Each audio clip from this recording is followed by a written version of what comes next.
Adam, great to be chatting with you. Pleasure to meet you, Mark. First question, I'm interested in your early experiences of harmonically distorted guitars and rock and heavy music. When was that and what impact did it have on you? Yeah, so it would have been pretty early on. You know, I remember being like in the car listening to parents' cassette tapes, and they tend to have, I don't know if they were their own compilations or compilations that they'd bought, but there'd be all sorts of music from like the kind of 50s and 60s, like Beatles, and then more like pop from the era. But I would always gravitate towards the guitar-driven songs. I didn't realize this. This is something only realizing much later. But you know, there's a couple of Chuck Berry tunes on there and stuff like that. And for whatever reason, those songs excited me. But almost to go back a step, you know, like my dad was a huge classical music fan, still is. And when he'd be around the house, he'd quite often in the evenings put on a vinyl, like concertos, symphonies, that kind of thing. And similarly, if you'd put on like something by like some of the romantic composers, Tchaikovsky, Beethoven, that kind of stuff, where you get like these really powerful things, you know, Beethoven's Fifth Symphony, or I forget the Tchaikovsky symphony that I'm thinking of that literally has like the sound of cannons. I remember, and he tells me, I would get so excited about those moments, those feelings of like the power, the huge noises that were coming out of the speakers for those kinds of things. So that's for me where I draw it from. And I think, you know, a harmonically distorted guitar is not that far off, like a violins and violas and that kind of stuff, and double bass when you think that really grindy kind of sound off the bow on the string, all that kind of stuff, for me is in that similar ballpark. So there's obviously, you feel there's other genres that can be heavy, considered as heavy. Anything else apart from classical music? Well, I feel like almost reframing the question, it's like, what is heavy? Which I guess is what this whole thing's about. and my theory is that heavy is a very literal description. I'm not talking about emotionally heavy, I'm talking about massive objects, the sound of massive objects. You think of things like huge machinery, like massive ships or foghorns or massive animals, that kind of guttural, grunty, kind of heavy stomping character that you think of when you think of that kind of, so you know, this industrial, kind of mechanical or military, these sounds that we encounter, or natural disastery type things, earthquakes, volcanoes and thunderstorms and lightning, all these things are what for me are the root of what we experience as heavy, like our association with these massive things that much bigger than us and kind of dwarf us when we hear them and overwhelm us with the power. Like have you ever been in an earthquake? A small one. Yeah, even a small one. I think you get the sense of like, there is nothing you can do. You are just completely overwhelmed by the world. And for me, that's the root of the excitement when you hear heavy music. It's experiencing a bit of that.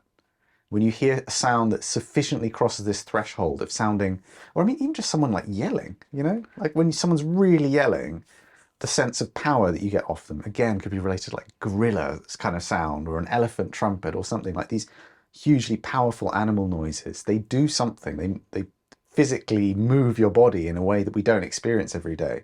And I think for me, heaviness in music is related to that. So like industrial music for me quite obviously has this kind of like heavy machinery thumping away and grinding and clanking. You know, the really kind of like messy subgenres of metal, like the grindcore and sludge stuff, for me is that more like that animal kind of thing, and it's reflected in the vocals if you think about it. You know, it's that kind of like disgusting, squalid kind of like natural organism heaviness through to progressive metal. I mean, you know, which is what I do a lot of. A lot of the music for me is not actually heavy in the moment, but there'd be moments in the songs where it descends into heaviness in that kind of Meshuggah, mechanical kind of soulless machinery, robotic way, which again is kind of like that Terminator kind of like unstoppable force kind of heaviness. And from the perspective of recording and reproducing heaviness, what the main components, you were referencing bass there and the contribution to early Sabbath, what are the qualities that within a mix contribute to heaviness and translate those feelings what you were explaining there about the awe of thunderstorms and of earthquakes and machinery and industry that translate those emotions to the listener, and how does it vary across these different categories of music that we're talking? We know we've looked at progressive metal or metalcore or more traditional metal. How do those aspects change in delivering heaviness within the mix? Yeah, it's a very deep question, and it's hard to give a... Oh, yeah, I need to think through it really. But I think for sure, something that for me gives me a sense of heaviness is tightness in performances. At least in the modern sense of like this kind of more mechanical, industrial type, military-esque, warlike heaviness. It's about all of the things hitting at the same time and generating like this kind of oneness of the sound. So talking about the bass, you know, when you've got a distorted bass guitar, which is really adding huge amounts of kind of richness to that lower end, and combining with the guitars in this way that makes it sound like one massive floor-to-ceiling sound, punctuated so that every attack is hit with a kick drum, and you've got like this punch of the snare as well. It's like the sum of all those parts together gives me, if I think about it, that sensation of a huge object, you know, the heavy aspect. And for me, and I know this is very different for other producers, when things get too far out of alignment, when they're too human sounding, I'm not saying that everything needs to be 100% on the grid, but when stuff starts to not be as locked in anymore, you start to lose that element. Now, maybe that generates a different kind of element. If you think, you know, of a huge army of people, they're not 100% in sync. They're, you know, I mean, unless they're robots or whatever, but like, this is all very, very imaginative, I guess. But, you know, there are plenty of huge sounds we encounter in nature and in life that are not these incredibly kind of single punch, single wall of sound kind of aspects. And I guess the performance somehow needs to invoke one of those things, or maybe multiple at the same time, you know, chucking heavy string arrangements on top of a more basic rock band thing. Maybe he's layering a couple of different feelings of heaviness. But I think for me, the bands that stand out as like they are the absolute heaviest kind of have just mined that one source, like Meshuggah, let's say, where it's like it's so refined in this deep mechanical kind of psychopathic, unknowable, universal kind of sense of heaviness that it would be kind of weird if they started throwing like strings on top, or kind of bring too much of like a kind of sludgy, disgusting kind of grindcore element to it or something. Like it just somehow wouldn't, I think it would be kind of too confusing. Sure. So I feel like I'm giving you a very wavering answer, but that's the kinds of things I'm thinking of. You mentioned metalcore, and for me, metalcore riffing plays off a lot of classical themes. There's a lot of that kind of minor scale, harmonic minor scale thing done, harmonized stuff as well. It's kind of like what you hear when you hear classical music, or romantic music really, or well, Baroque, all those kinds of things. So yeah, I just think the different genres are kind of pulling from different real world cues that they're probably not super aware of, and also musical, cultural heritage that comes in as well from another side, and they're kind of fusing it in different ways. Fascinating. And we briefly talked earlier about the way that you want to represent the musician's intentions, which was really interesting. And as much as possible, you will get a multi-track with the perspective of, I need to represent, and what I'm getting given is representative of what the musicians want. From that perspective, how do you square that with your feelings about absolute synchronization? In other words, will you try to avoid quantizing the drums? And I think what I'm asking about is your search for perfection, which a lot of metal music is about, is this strive for rhythmical ensemble synchronization, incredibly tightly synchronized, whilst retaining the performative elements as actually captured. How do you navigate that divide? I think what you're talking about there for me is more of a life philosophy. It's more related to me as a person and how I like to approach my craft, and what I think my craft even is as a mixer is I'm doing a service to someone else who's had the musical vision. If something comes across my desk as a potential thing to work on and it's just really not ticking the box, it's not the music that I like, unless I'm really strapped for cash, I'm not going to take it on, because I feel like I'm not, there isn't going to be this natural alignment of what they're looking for and what I do. And I'm not going to really enjoy it. I'm not going to intuitively do what they want, and they're probably not going to get the best result. So I think really what it is, it's more like a philosophy values thing of just like, I don't want to become the kind of person where my work is just about imposing my absolute kind of fascist kind of dictatorship over their music and making it what I think it should be.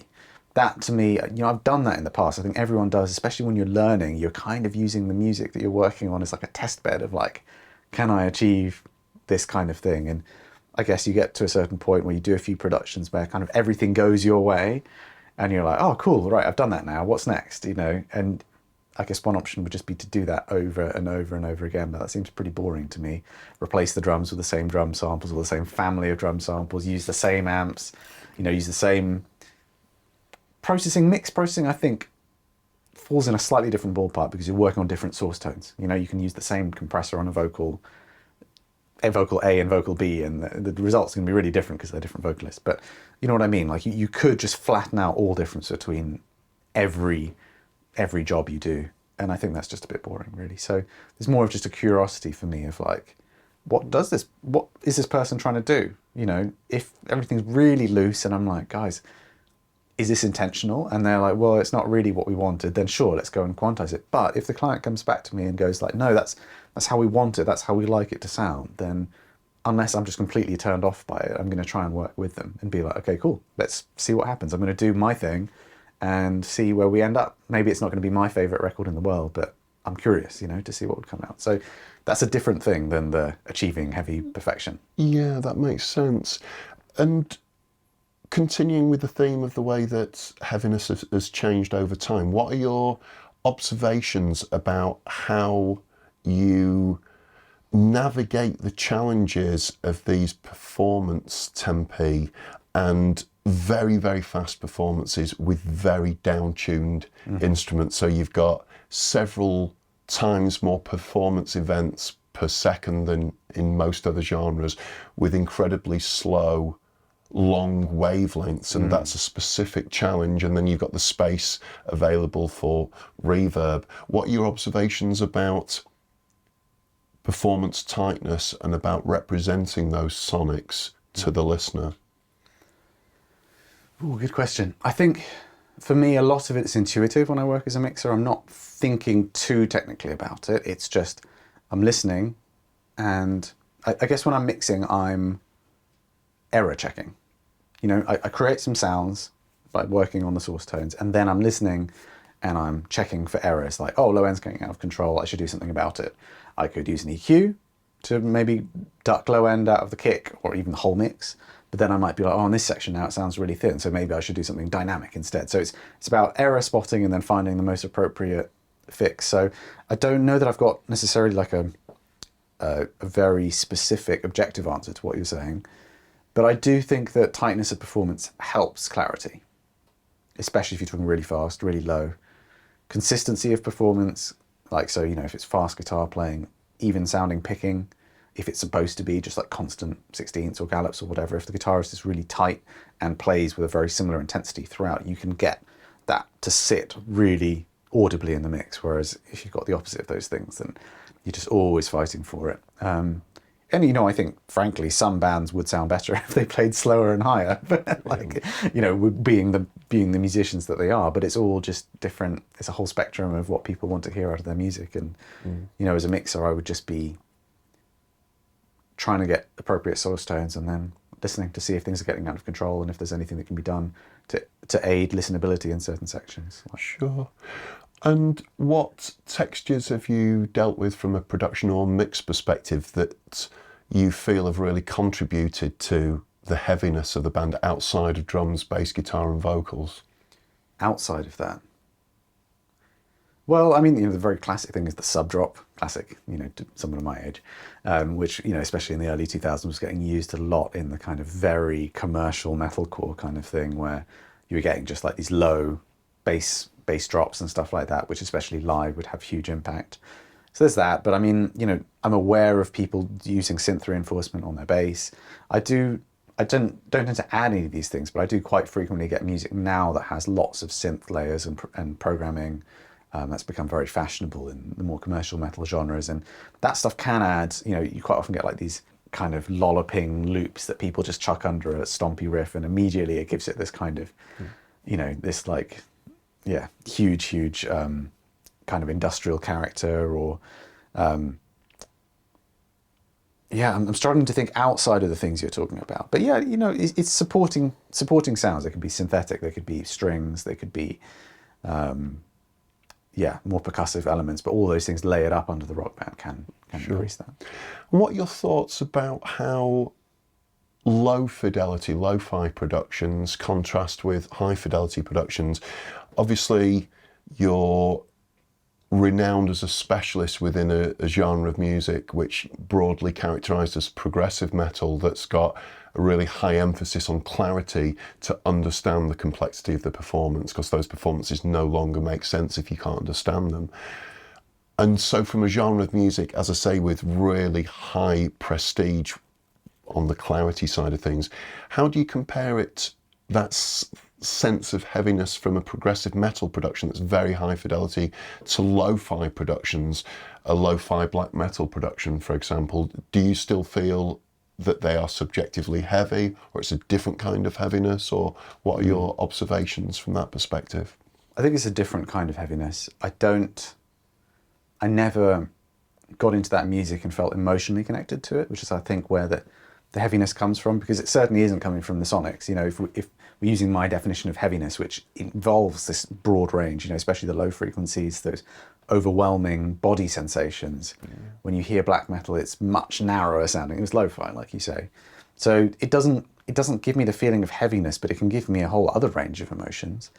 And I certainly understand that in trying to talk about bleakness and nihilism and harshness is appropriate. You know what I mean? Like, it shouldn't sound glossy and nice if you're really trying to talk about like the most nihilistic and sadistic elements of the world. Like, it's a bit weird to present it really hi-fi. So I respect what it's trying to do, you know, and also bands like Converge or other Kurt Ballou productions, they tend to have this very raw aesthetic that, again, it invokes feelings. And I think Converge can be quite heavy. I think it crosses the threshold into big frequency range enough that it can feel heavy. But yeah, it's just a different emotional takeaway for me when I'm hearing that music, and it's just different. It doesn't hit me in the same way as hearing like a really modern heavy production. Sure. And with the albums that you produce, do you look back and remember certain albums having presented certain challenges to you, and what were those challenges and how did you overcome them, and how did that impact on the outcome of the albums? I think for me, the number one thing which has happened across several albums is very dense productions. I'm thinking of working with Devin Townsend in particular, where we mixed a record and then we actually mixed a second record, and he ended up taking the stems and pretty much remixing it himself. But we went through that process of mixing that music, and that's some of the, not only the densest arrangement-wise, but someone that has the vision for a specificity of level of every, and understanding and intention behind every element there, that's incredibly tricky. And when someone wants everything to be turned up, everything, I'm not saying that he doesn't know what he's doing, you know, it's just everything needs to be audible. You can get to a point where it either sounds washy, or you end up then just globally turning everything down to fit it in, you know, just so it's not all everything apart from the rock band underneath. And it can lose the size. And I think the way that I dealt with that, apart from plenty of automation to make sure that things could shine through when they needed to, plenty of use of modern digital plugins that are quite clever, things like Track Spacer. I don't think I had Gullfoss at the time, but dynamic band EQ or multi-band compressing things, sidechaining things, so that things could stay out of each other's way in a consistent way. If you understand what I mean, if everything's more dynamically flat, then you can make them this different in sound and still hear both of them. Whereas if they're both all over the place, then it gets really confused. And then I think the other thing is just choosing your moments. So letting it be overwhelming at certain points when it really hits its peak. Allow the drums and guitar and bass to get a bit overwhelmed by all of these things, because it is an overwhelming sensation. If it was like that the whole time, it would just be like, I can't hear the drums and guitars and bass. But if you've heard enough of the band in the build up to this massive epic bits, then you can let it get a bit out of control. And if the listeners followed you along for the ride, then it's going to have the necessary impact. So yeah, allowing it to ebb and flow a little bit. Yeah, the listener journey, really providing the dynamics. What are your reflections on metal music production that is overproduced? Have you heard many examples of these productions that sound to you overproduced or excessively fake? Yeah, so I think there's stuff which I hear which is overproduced, and when I think of overproduced, I really think of poorly arranged, by which I mean too many competing elements, and no amount of mixing is going to make them all passable. You're not going to be able to follow all of that as a listener. It's a bit like too many voices speaking at the same time. So that for me would be overproduced. Fake, you definitely hear it, especially drums. And I think that natural-ish sounding drums can be combined with incredibly edited guitars and stuff, and the overall output isn't going to sound too fake. But I think when the drums sound, it's not even just about the timing, it's when someone's clearly thought about every element of the kit in a separate little box. So like, I'm going to make the most powerful snare sound, I'm going to make the most powerful kick sound, I'm going to make the most powerful toms, and the cymbals are going to be doing their thing up there, and they haven't approached it. And I'm not saying this is right or wrong, but for me, they haven't approached it thinking of the kit as a whole cohesive element. Yeah, that was recorded simultaneously in a space where it was recorded simultaneously. I think that for me starts to become more like electronic music. Basically, yeah, it's going down that road. And for me, I lose.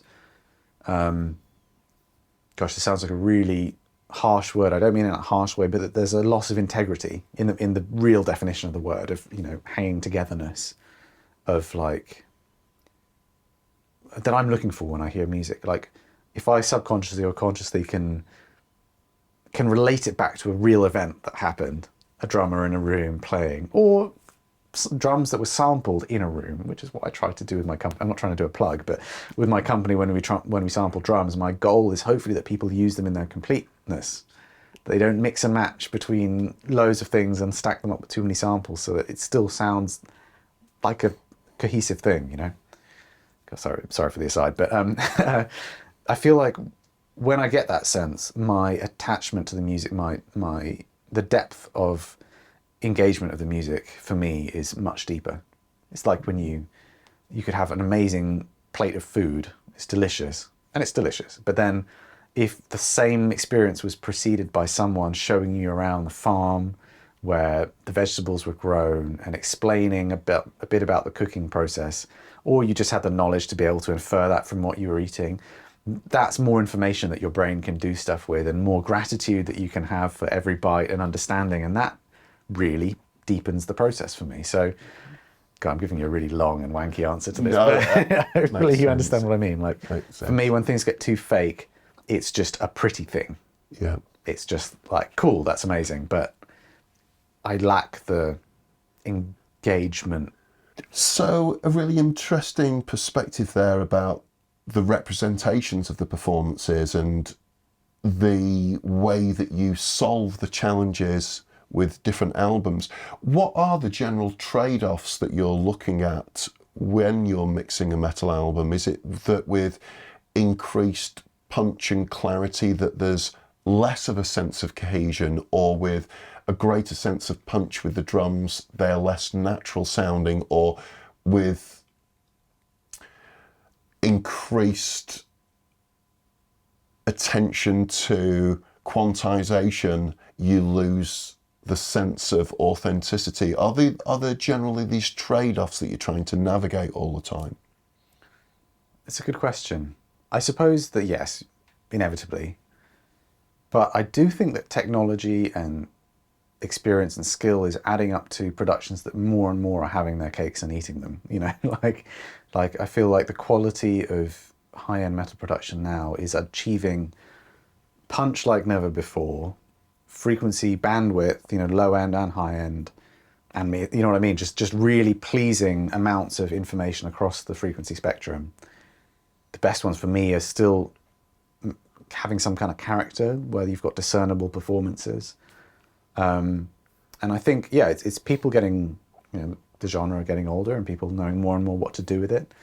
The harvesting of tones, the engineering of tones is getting better and better. It's gone from like a pretty small subgenre where just a few people were very skilled at it to now there's information out there so that everyone can tune drums really well, and technology to get rid of bleed, and guitar amp sims sound phenomenal, like the best guitar recordings from a few decades ago, and instruments are coming a long way as well. You've got things like, I mean, the Evertune bridge, for example, is allowing things to sound more in tune to people that don't necessarily have the patience to go down those rabbit holes tuning a guitar that doesn't have one, or basses with long scales that can represent the notes better. The standard of musicianship's going up. So what I'm trying to get at is I think that a lot of the things that used to be trade-offs are gradually becoming more able to be coexistent. So, but I think inevitably, you know, the one we were talking about before was like the drum sampling thing. You know, you can create too much emphasis. You can lean too heavily on robotic or fake sounding samples that maybe taken as an individual hit are getting bigger and punchier, but when copy pasted across a whole tune kind of become a little bit, they kind of lose their impact, or they lose that authenticity. But I really think we're talking about age-old trade-offs, you know, of any kind of creative thing, where if you try and push too far in one direction, then it starts to kind of flatten back that. Like if someone yells at you all day long, you're not going to feel the way about his yelling after a couple of hours that you felt the first time he yelled at you, you know what I mean? And likewise, if a production starts off a song insanely heavy, but then it stays at exactly that same intensity the whole time, by the end, you're going to be a bit desensitized to it. It's not going to be impacting you in that same way. And I feel like that's something as old as time, you know, any dramatic or creative outlet would have the same problem. I think it's just the nature of us as humans, as listeners, as you know, consumers of anything. So yeah, I feel like that's a pretty conceptual response to what you're saying. But it's very true in films. I think they call it the jump scare, don't they? Where the dynamics are very quiet before a significant event. Yeah. And that event, you know, like the chestburster scene in Alien, where it's very, very quiet to heighten the dynamic changes. And I think if it's like that all the time, you like you say, you get desensitized to it. Fantastic. Thank you so much, Adam. Are we okay to have a look at the mix that you've done? Let's get into it, yeah. Fantastic. Thank you.